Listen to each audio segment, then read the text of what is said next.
یەکێتی و پارتی پرۆژەیەکی 25 خاڵیان بۆ بەغدا ئامادە کردووە و چوار لایەنە ناڕازیەکەش دەیانەوێت بە دیالۆگی نیشتیمانی نێو ماڵی کورد یەک بخەنەوە و کورد بە بەهێزی و یەکڕێزی ببەنەوە بەغدا.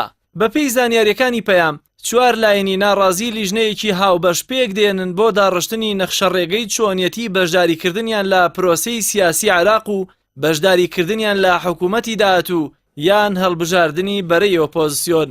وتەبێژی هاوپەیمانی بۆ دیموکراسی و دادپەروەری باوەڕی وایە بایکۆتی پرۆسەی سیاسی مەحاڵە و دەیانەوێت لە ڕێگەی دیالۆگی نیشتیمانیەوە هەموو لایەنە کوردیەکان بە یەکێتی و پارتیشەوە کۆ بکەنەوە و کورد بە یەکڕێزی ببەنەوە بۆ بەغدا.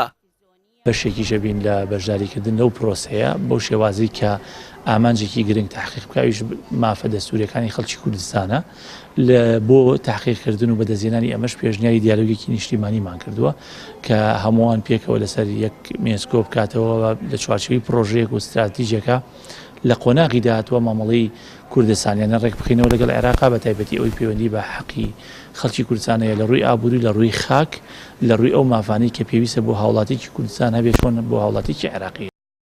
لایەنە عێراقیەکان بۆ پێکێنانی گەورەترین کوتلەی پەرلەمانی بۆ پێکێنانی حکوومەتی نوێ لە گفتوگۆدان و یەکێتی و پارتیش دوو بە دوو پرۆژەیەکی 25 خاڵیان گەڵاڵە کردووە بە بڕوای چاودێرێکی سیاسی. پێویستە چوار لایەنەکە بۆ دیالۆگی نیشتیمانی میساقی شەرەف بە یەکێتی و پارتی واژۆ بکەن.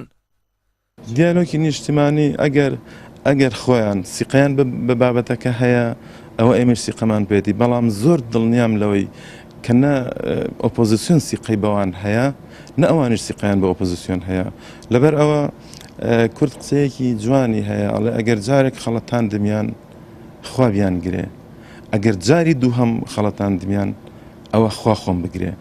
لە ساڵی 91ەوە لە کاتێکە کە ئینتیفاضە کراوە هەتا ئێستا ئەخەڵەتێنرێن ئیتر بەس نییە کاکە کەی واز ئەهێنن کەی ئەچنەوە بە خۆیانە کەی تۆزێک مەسەلەن دەرز لە ڕابردوو وەرئەگرن.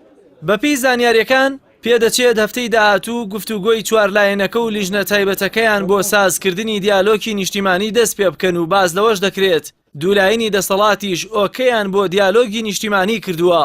بەڵام چاودێرانی ڕەوشەکە پێیان وایە لە دوای ڕووداوەکانی 16 ئۆکتۆبەر و ساختەکاری ئەلکترۆنیەکەی هەڵبژاردنەکانی 12 ئایار پێویستە چوار لایەنەکە چیتر بە ئاسانی متمانە بە یەکێتی و پارتی نەکەن و بەشداری ڕاستە و خۆیان لە گفتوگۆ و دانوستانەکانی بەغدا هەبێت.